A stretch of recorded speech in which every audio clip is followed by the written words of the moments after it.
My name is Gavin Evans, and this is my review of the 2010 The Wolfman.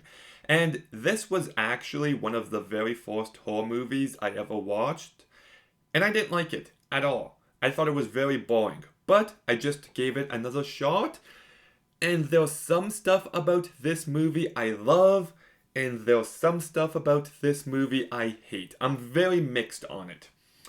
It is directed by Joe Johnson, who I think is an underrated director. I mean, I like Honey, I Shrunk the Kids.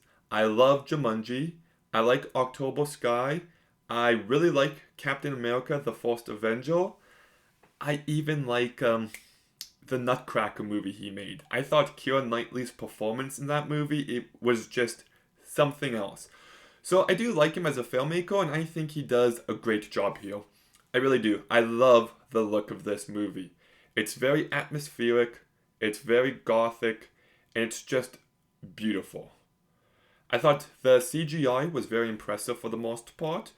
I thought the movie had some great makeup, and I love how brutal this movie can be in the second half. So overall, the craftsmanship of this movie is its highlight. The story, I'm kind of mixed on. Like, I like certain elements of it.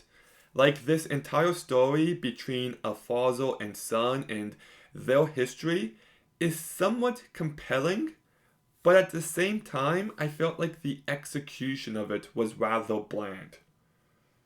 Like, I wish this movie was more engaging, and I do think it's a bit more boring and emotionally cold than I would have wanted. Especially in the first half. The first half of this movie is pretty boring, not going to lie. The second half, where the werewolf shenanigans is going down, is where the movie really picks up and where I was really entertained.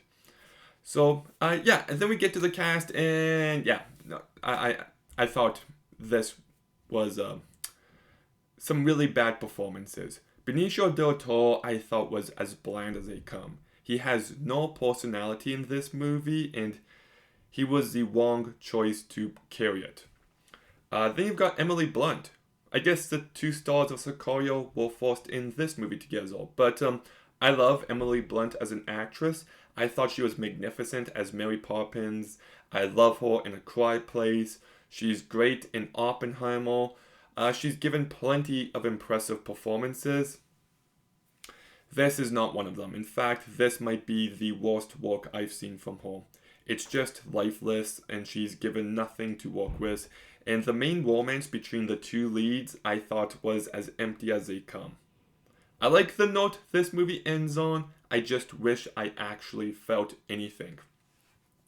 Anthony Hopkins, I think, gives a fine performance. A bit more hammy than everyone else, but still not hammy enough. And Hugo Weaving, I love him as an actor. He is shockingly bland. He really is.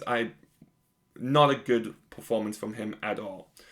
I should mention that I watched the unrated cut, and I really wish I watched the theatrical cut, because to my understanding, it cuts to the chase a bit more, and I definitely felt the pacing issues in the first half. I do think there is some impressive direction here. I think the second half is fun. There are some great moments.